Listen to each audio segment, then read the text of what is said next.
cuando 150.000 voces retumbaron en Londres gritando «Cristo es Rey», ¿qué advertencia lanzaron realmente al mundo? Aquella escena, vivida en septiembre de 2025, sobrepasó por mucho cualquier manifestación política previa en la capital británica.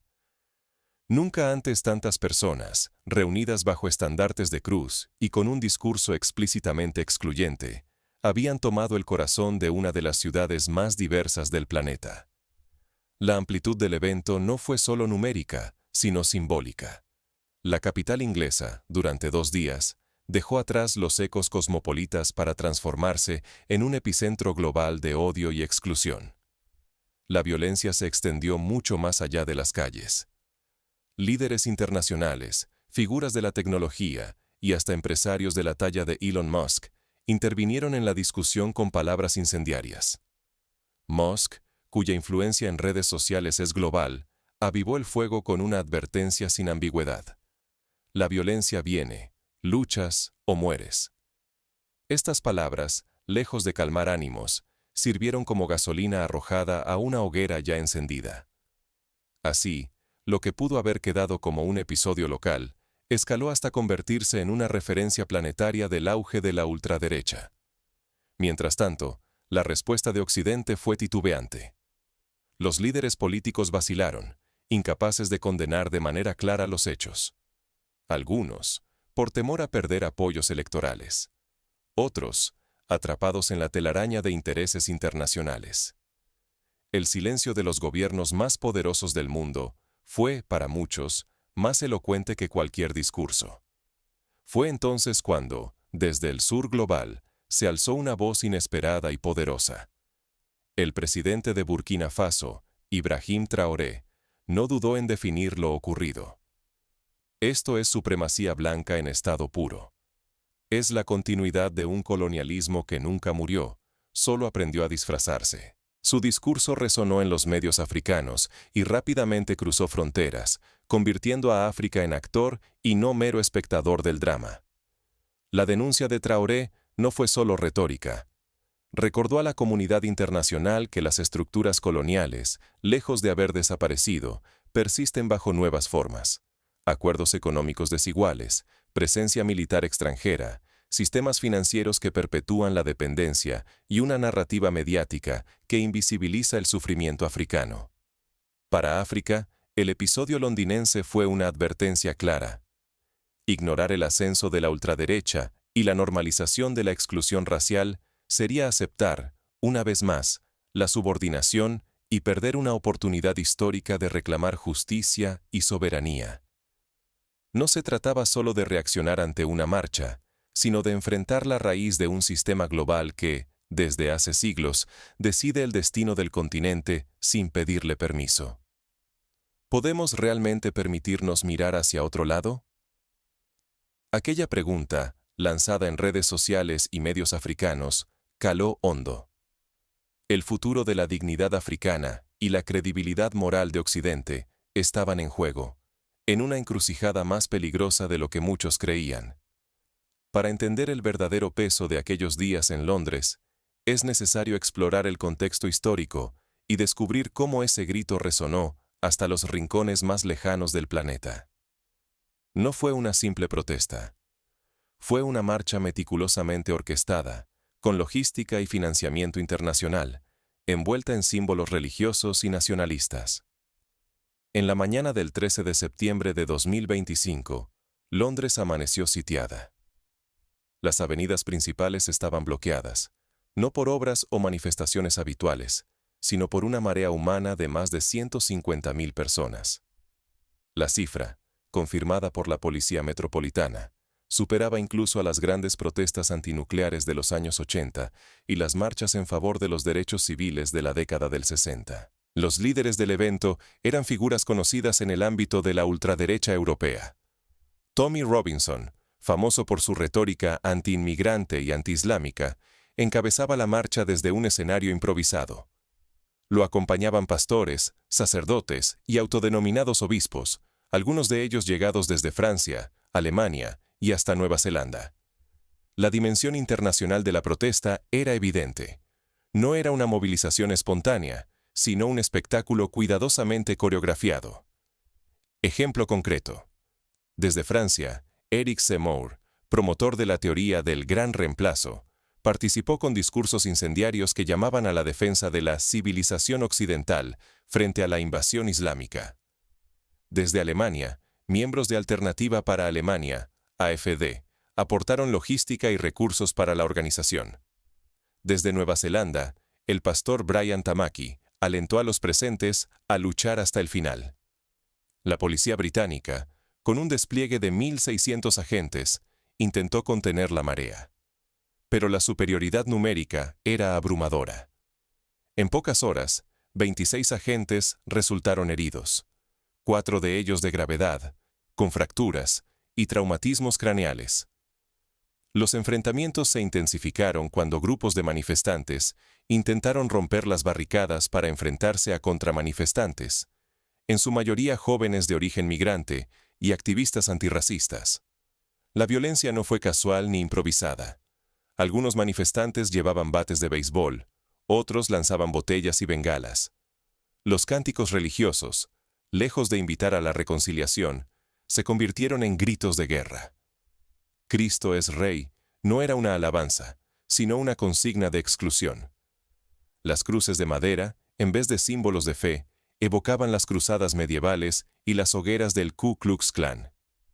En el clímax de la marcha, una pantalla gigante proyectó el rostro de Elon Musk, quien, desde la distancia, lanzó su ominosa advertencia: la violencia viene, luchas o mueres. La frase, viralizada al instante en redes sociales, fue interpretada por muchos como un llamado a la insurrección y la autodefensa armada. Algunos expertos en seguridad compararon el momento con el asalto al Capitolio estadounidense en enero de 2021, cuando la retórica extremista desembocó en violencia real. Sin embargo, lo más inquietante fue el silencio posterior. Los principales medios británicos evitaron nombrar la marea como supremacismo blanco. Se habló de disturbios, de libertad de expresión, de tensiones sociales. Políticos de todos los partidos condenaron la violencia, pero pocos se atrevieron a señalar la raíz del problema: el auge de una ideología que niega la humanidad de millones y justifica la exclusión sistemática. Esta evasión no es inocente. No nombrar el problema ayuda a normalizarlo. El fenómeno tiene paralelos históricos. En la Alemania de los años 30, los medios minimizaron las primeras marchas nazis, calificándolas de protestas de patriotas, hasta que fue demasiado tarde. En Estados Unidos, durante décadas, la prensa banalizó la violencia del Ku Klux Klan como desórdenes locales.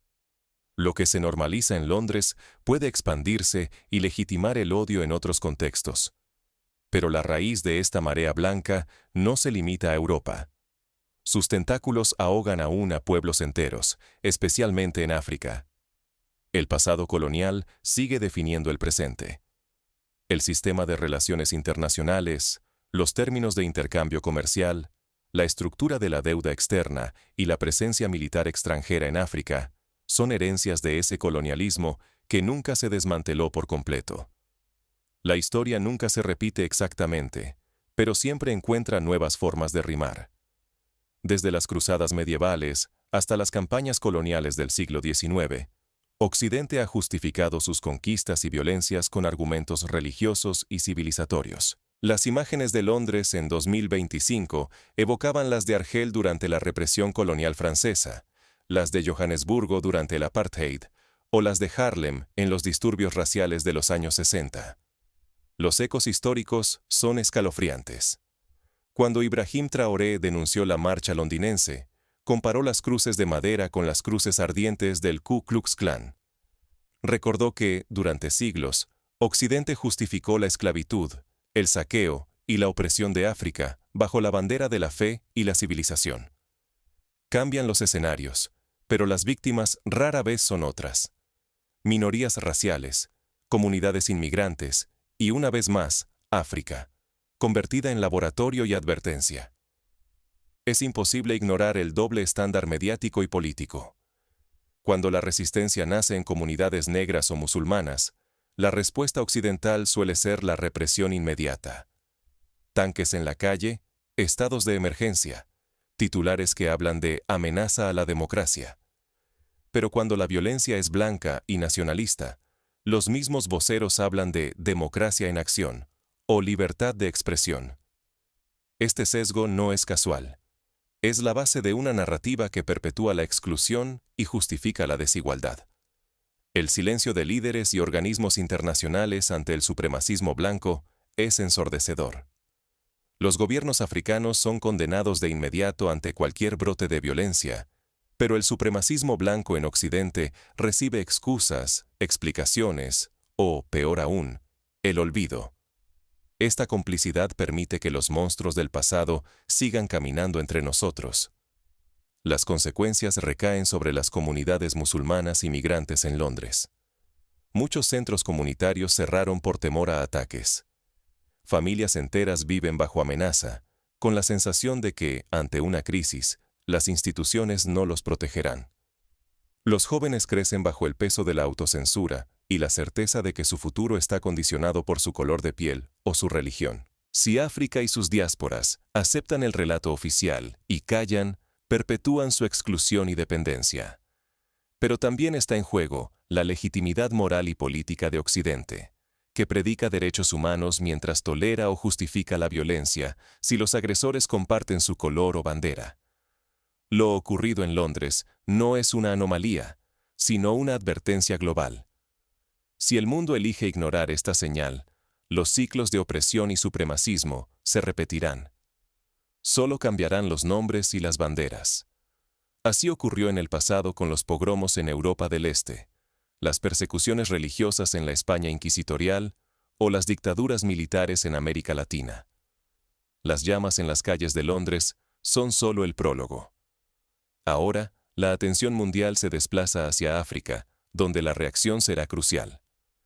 Cuando las costuras del sistema global se desgarran, lo que antes era marginal puede transformarse en el centro de una nueva narrativa. África se encuentra ahora en una encrucijada de tres caminos: seguir bajo la órbita de Occidente, negociar una autonomía limitada o lanzarse hacia una emancipación total. Cada opción implica sacrificios y riesgos profundos. Permanecer atados a viejos poderes perpetúa la vulnerabilidad. Una autonomía a medias solo disimula las cadenas, sin romperlas. La experiencia de Burkina Faso, bajo el liderazgo de Traoré, ha encendido una llama. Su discurso no es solo rebeldía, sino también dignidad. Cuando denuncia la violencia de extrema derecha como el eco de un colonialismo persistente, señala que la raíz del problema es mundial. La respuesta, por tanto, debe ser global y colectiva. Este llamado atraviesa fronteras. En Dakar, jóvenes activistas organizan asambleas para discutir el futuro del continente.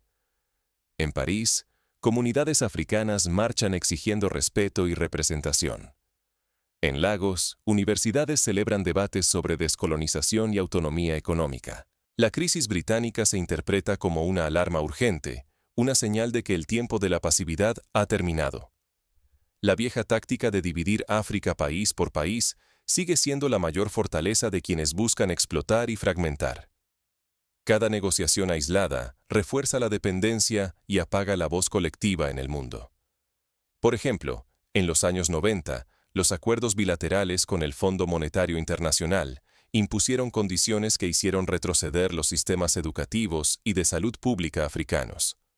Sin una posición común, África fue obligada a aceptar términos desfavorables. La alternativa es poderosa: la unidad africana como fuerza transformadora. Cuando el continente actúa como bloque, su peso en recursos naturales y población desafía el orden impuesto. Ejemplo: la OPEP africana, propuesta en 2024, buscó coordinar la política petrolera de Nigeria, Angola y Argelia para obtener mejores precios y condiciones de exportación. Redefinir las relaciones con Occidente ya no es un sueño lejano.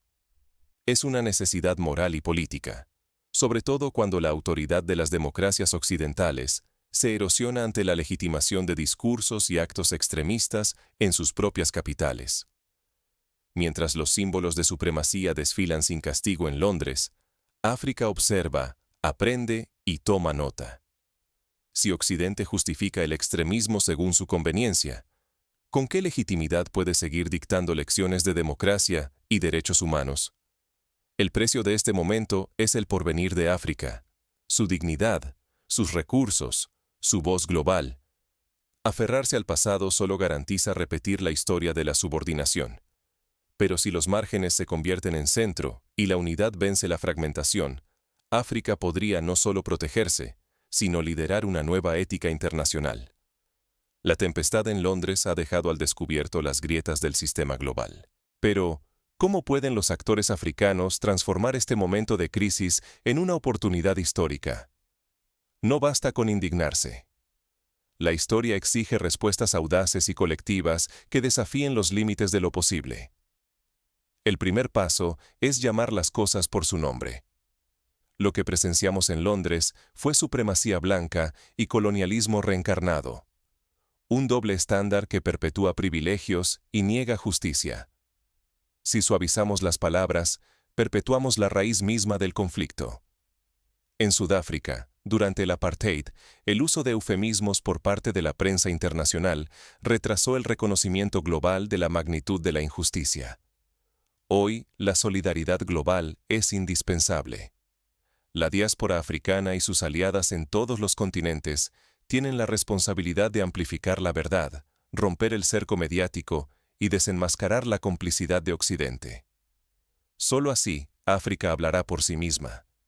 No como eco de víctimas, sino como el pulso de una resistencia insumisa y viva.